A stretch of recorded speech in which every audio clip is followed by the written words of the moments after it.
आपके इस अखाड़े को बेहतर रूप से खेला है। उम्मीद करते हैं कि अपने जीवन के अखाड़े को आप इसी प्रकार से सफल करेंगे, यही तैयारी के साथ। मैं अपनी माओं से और अपनी बहनों से कम समय में सिर्फ इस बात को कहूंगा कि चाहे विपदा आए, राज्य की विपदा आए, देश की विपदा आए या अपने क्षेत्र की विपदा आए, आप तैयार रहिएगा और हजरत हुसैन जैसा बेटा आप पैदा करने का काम करें, हजरत हसन जैसा बेटा तैयार करें और राज्य के लिए अपने आप को तैयार करें, अपने बेटे को काबिलियत देने का काम करें कि बेटा आवश्यकता पड़ेगी तो राज्य हित में आप अपने बलिदान को देने का काम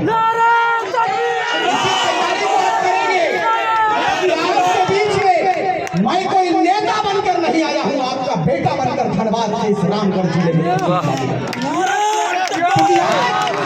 जिस बात से आप संबंध रखते हैं बड़ी विडंबना के साथ इस बात को कहेंगे, क्योंकि शहजादा भैया मौजूद है और आपके लोकप्रिय नेता मौजूद है। मैं तमाम नेताओं को मद्देनजर रखते हुए इस बात को कहना चाहूंगा कि नेता आएंगे और चले जाएंगे, मैं नेता बनकर नहीं आया हूं। देश की आजादी की बात हो चाहे राज्य के विभाजन में शहादत देने की बात हो, ये कौम सबसे पहले सबसे प्रथम स्थिति में लाकर अपने आप को शहादत देने को तैयार, यही सच्चाई है। लेकिन अफसोस के साथ इस बात को कहेंगे कि हमारे कौम को नजरअंदाज करना पड़ता है। क्यों किया जाता है नजरअंदाज भाई? यदि इस मजमे में इस बात को मैं कहना चाहूंगा, अगर किसी को बुरा लगे तो माफी चाहूंगा।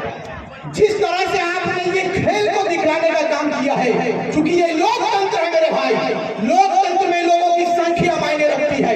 आज झारखंड राज्य में अपने परिचय के लिए लड़ाई लड़ी जा रही है, ये आप तमाम लोग जानते हैं। मैं किसी भी दल की आलोचना नहीं करने आया हूँ, मैं सिर्फ इस बात को कहने के लिए आया हूँ कि आप कमर कसकर तैयार रहिएगा।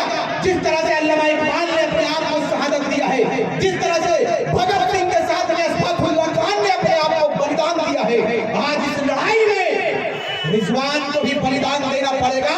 तो सबसे प्रथम पंक्ति में रहकर बलिदान देने के लिए तैयार रहता है। इसी बात को कहने के लिए आपके बीच में आए हैं।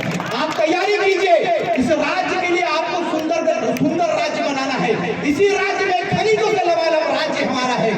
ईश्वर ने, खुदा ने पूरे विश्व के मानचित्र में आपके इस राज्य के मानचित्र को अव्वल स्थान दिया है। ये हमारे लिए गौरव की बात है। मैं नेता बनने नहीं आया हूं, लेकिन अब आवश्यकता पड़ गया है कि आप अपने घर में नेता बनाने का काम करें, क्योंकि आपकी आबादी 55 लाख आबादी है और 55 लाख आबादी में आपका रहनुमा कितना है ये सोचने का विषय है। क्योंकि आज अगर अपने समाज को आप भार नहीं देते हो, अपने घर को, अपने समाज को, अपने विधानसभा क्षेत्र को और साथ साथ पूरे राज्य को जब तक आप तैयार नहीं करते हो, आपकी कोई औकात नहीं है, आपकी कोई हैसियत नहीं है। यही सच्चाई है। लेकिन देश की आजादी के साथ साथ आपको कितना मान्यता दिया जा रहा है ये सोचने का विषय है।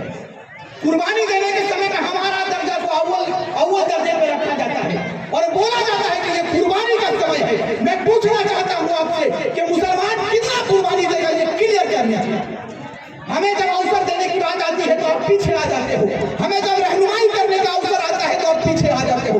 कम समय में इस बात को कहेंगे कि अब जिसकी जितनी भागीदारी, जिसकी जितनी हिस्सेदारी होगी, शहनवाज भैया उसकी उतनी भागीदारी होगी। यही तैयारी के साथ आप जाइए और सिर्फ इस बात को कहेंगे कि हम उबलते हैं तो भूचाल उबल जाता है, हम उबलते हैं तो भूचाल उबल जाता है और हम मचलते हैं तो तूफान मचल जाता है। और हम युवाओं को बदलने की कोशिश ना करो मेरे भाई, क्योंकि हम बदलते हैं तो इतिहास बदल जाता है।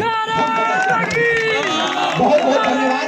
मेरा कार्यक्रम अभी भगोदर में है, नहीं तो मैं शहजादा भैया को भी सुन के जाता। बड़ी दिनों के बाद हम तशरीफ लाए हैं। शहजादा भैया को मैं सिर्फ टीवी में देखता था, रफीक अनवर भैया से मेरी बहुत गहरा संबंध है।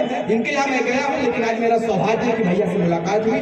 दुआ की दरखास्त है, मैं बेटा हूँ आपका, आपका भतीजा हूँ, आप मुझे दुआ देने का काम करेंगे इंशाअल्लाह। ये युवा आप देख रहे हैं, ये युवा वोट का हिस्सा नहीं राज्य का हिस्सा बनेगा।